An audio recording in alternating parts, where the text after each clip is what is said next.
Gabriel, a ver, queremos conocerle un poquito más. Usted es abogado, es militante del MAS. ¿Tiene que ver con la defensa de Evo Morales o es un solamente militante?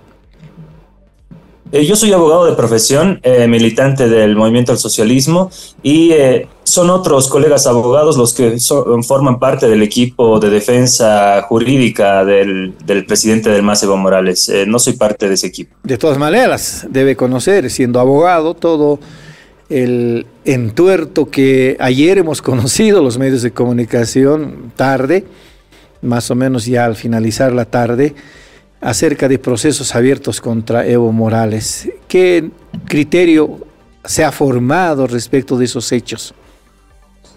Bueno, en primer lugar hay que ejemplificar a la población, quizás con connotaciones también regionales e internacionales, la amplia persecución que se ha dado, por ejemplo, a Cristina Fernández de Kirchner en Argentina, judicializando la política, lo que comúnmente se llama lawfare, el caso más emblemático de Luis Ignacio Lula da Silva, encarcelado por un hecho totalmente maquinado por el aparato judicial federal de Brasil, posteriormente electo nuevamente como presidente de Brasil. Entonces, el caso de Correa, ¿no? El intento de proscripción a Rafael Correa y cómo se ha pues surtido también a través de un gobierno de su propia línea política como era Alianza País allá en Ecuador con Lenín Moreno, aquella traición emblemática de Lenín Moreno a Rafael Correa. Y podemos enumerar muchísimos otros casos de judicialización de la política. A esto creo que ha llegado el gobierno boliviano y una forma de proscripción, de limitar los derechos políticos de Evo Morales ya de última ratio vendría a ser estas acusaciones judiciales que buscan aprenderlo, ¿no? Que buscan antecedentes judiciales que puedan inhabilitar determinada candidatura.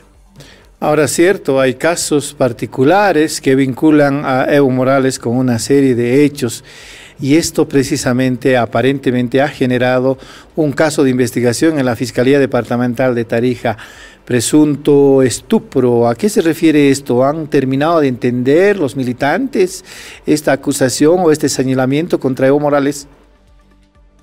Creemos desde la militancia del Movimiento al Socialismo, también como abogados, que sin lugar a dudas es una articulación mediática jurídica en la cual se presenta como un globo de ensayo para poder medir la reacción popular también y la reacción de la militancia del Movimiento al Socialismo, porque se tiene información clara, precisa y contundente de acercamientos de la policía, es decir, lo ha denunciado el propio exministro Romero, ¿no?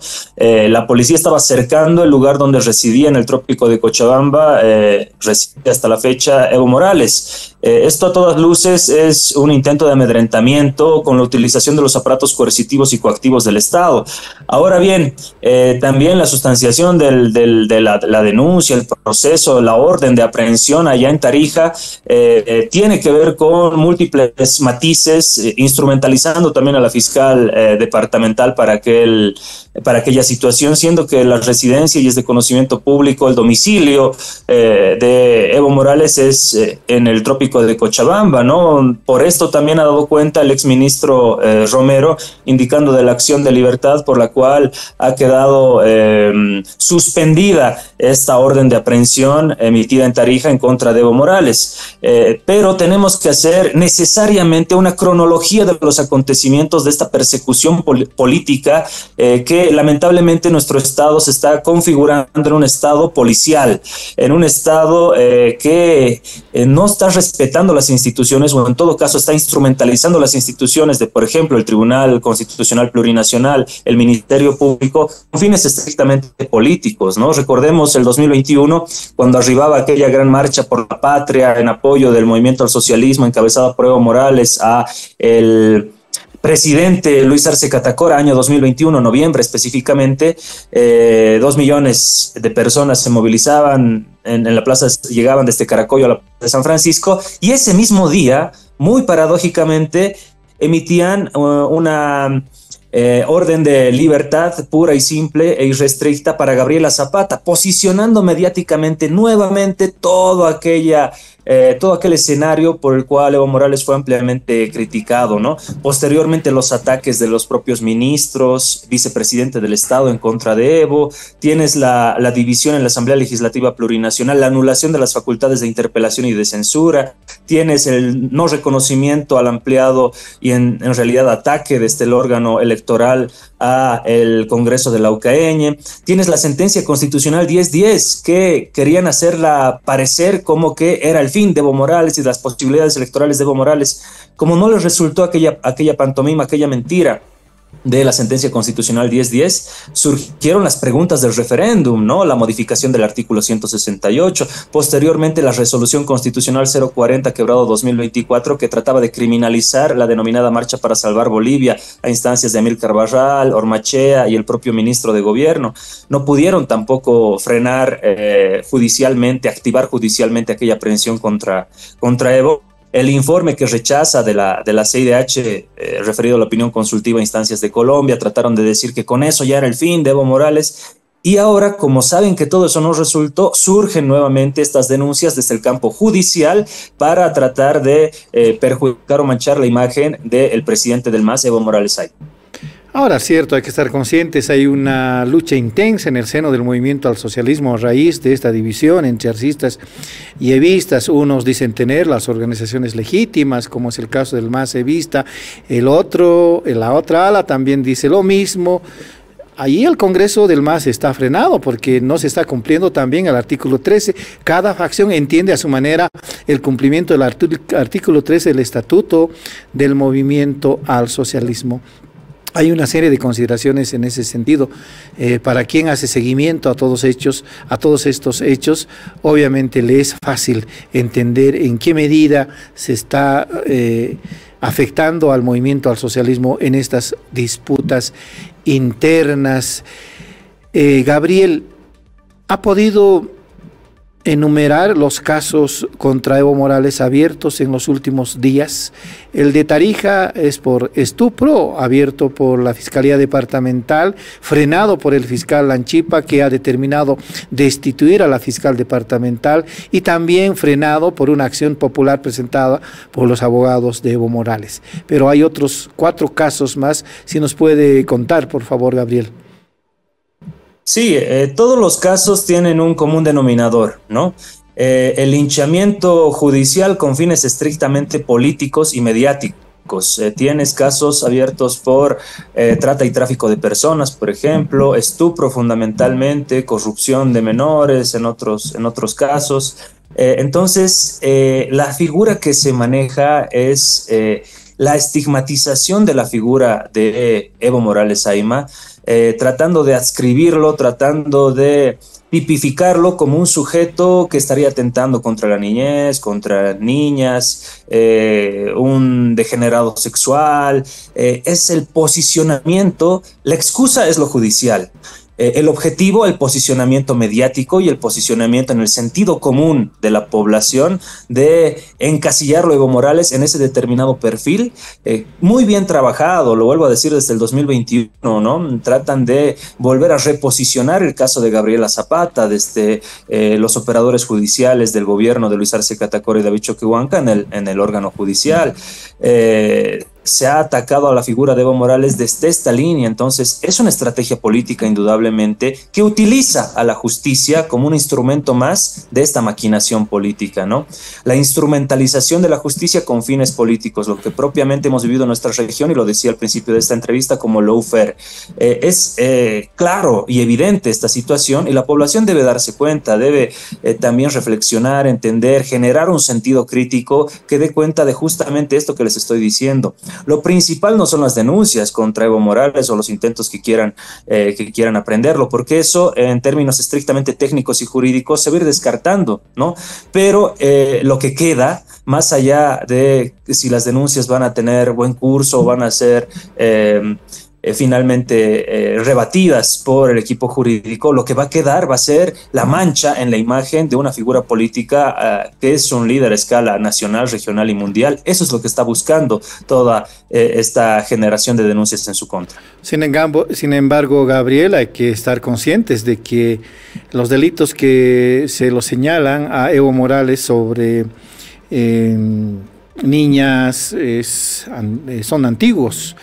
En 2020, el entonces ministro de Justicia, Álvaro Coimbra, es precisamente el que usó un término para acusar a Evo Morales sobre abusos sexuales, y a partir de ese término, Evo Morales no es bajado por sus detractores con un adjetivo que no quisiéramos repetirlo, porque, cierto, tiende un poco a generar especulación, pero no es nuevo esto de acusar o vincularlo a Evo Morales con delitos sexuales, Gabriel. Esto data desde, por lo menos, el referéndum de 2016, sí, sin lugar a dudas, retomado en la gestión de Yanine Áñez, cuando el ministro Coimbra, mostrando fotografías, mostrando una acusación ante la Fiscalía, precisamente acuñó el término con el que ahora muchos detractores llaman a Evo Morales.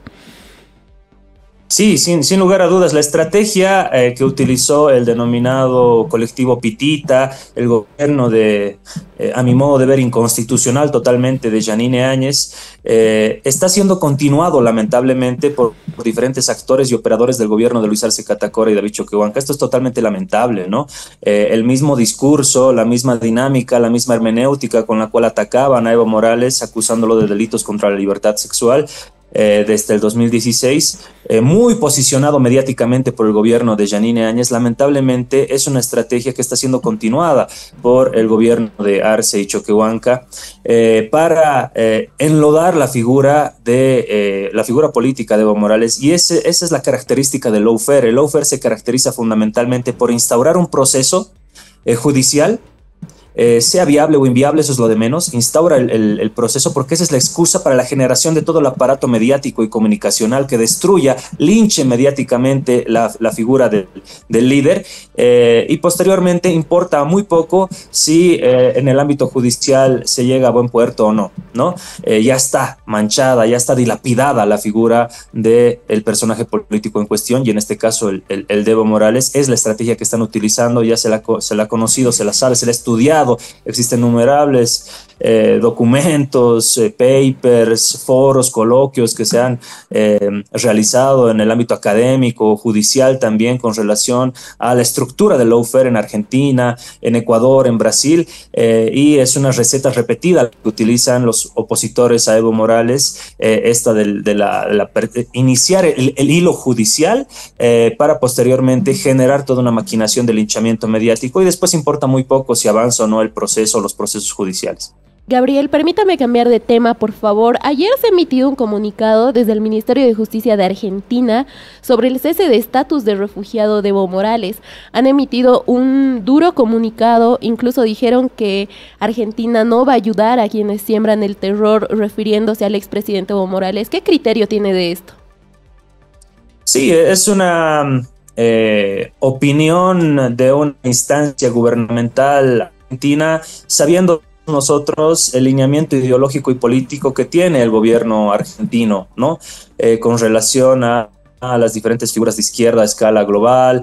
Esta es una situación normal, habitual, están en su pleno derecho. Sí, escogieron democráticamente aquel gobierno de Javier Milei, y evidentemente sus ministros de Estado van a estar en consonancia de esa misma línea discursiva, que lamentablemente, a mi modo de ver, se trata de una injerencia directa en asuntos internos del Estado boliviano. Cancillería de nuestro país, si tuviera un mínimo de dignidad también, tendría que presentar los reclamos correspondientes a la delegación diplomática acreditada en Bolivia de la República Argentina, para hacer saber la protesta de una declaración oficial de una instancia del Estado argentino en asuntos internos del Estado boliviano, ¿no? Que no tienen absolutamente nada que ver con las relaciones diplomáticas que tenemos con Argentina. Siendo además a quien el comunicado hace referencia un exmandatario, un ex alto mandatario, es decir, un expresidente de nuestro país, ¿no? Entonces, se podría realizar una protesta diplomática con relación a eso, llamar en consulta al embajador y decirle qué está pasando, por qué existen estas declaraciones en asuntos estrictamente internos del Estado boliviano, ¿no? Sin embargo, esto es pedirle mucho a la Cancillería boliviana, seguramente no lo va a hacer, y más bien va a tratar de utilizar ese comunicado para reforzar más toda esta tesis que les voy exponiendo con el ámbito del perjuicio a la imagen internacional que tiene Evo Morales. Gabriel, ¿ustedes van a tal vez sacar alguna posición oficial o tal vez van a solicitar a la Cancillería que se manifieste, que haga un comunicado oficial por injerencia? Seguramente será un análisis que lo realizará los abogados que están viendo los procesos pormenorizados de Evo Morales. Sin embargo, es lo que te digo, ¿no? Es esperar mucho. De oficio debería haber iniciado esa reclamación internacional en nuestra Cancillería, pero es pedirle mucho a la Cancillería, sabiendo también que, al igual que el Ministerio de Justicia de Argentina está totalmente alineado con los intereses políticos de Milei, nuestra Cancillería, la boliviana, está totalmente alineada con los designios políticos que tiene el presidente Luis Arce Catacora, y uno de ellos, sin lugar a dudas, es el ataque sistemático a Evo Morales. Muy bien, Gabriel, le vamos a agradecer la gentileza que ha tenido de hablar con La Razón Radio. Compartimos un tanto el último criterio que expresa respecto de una posición que debería asumir la Cancillería en relación a este tema. Estamos pendientes nosotros desde ayer porque el comunicado no es diplomático para nada del Ministerio de Justicia, hace duras acusaciones, duros conceptos contra Evo Morales, incluso toca su condición de asilado en su momento.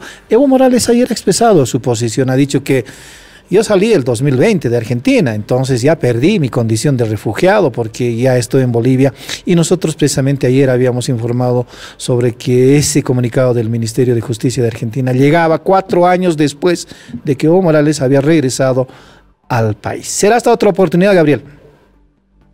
Muchísimas gracias, Rubén. Sí, acotar simplemente la condición de asilo, según los múltiples tratados internacionales que resguardan esta figura, es pues para el asilado. No es un derecho obviamente otorgado por el Estado, pero es una facultad estricta de quien recibe ese asilo, es decir, del asilado de Evo Morales. Él puede disponer, usar, gozar y disfrutar de ello.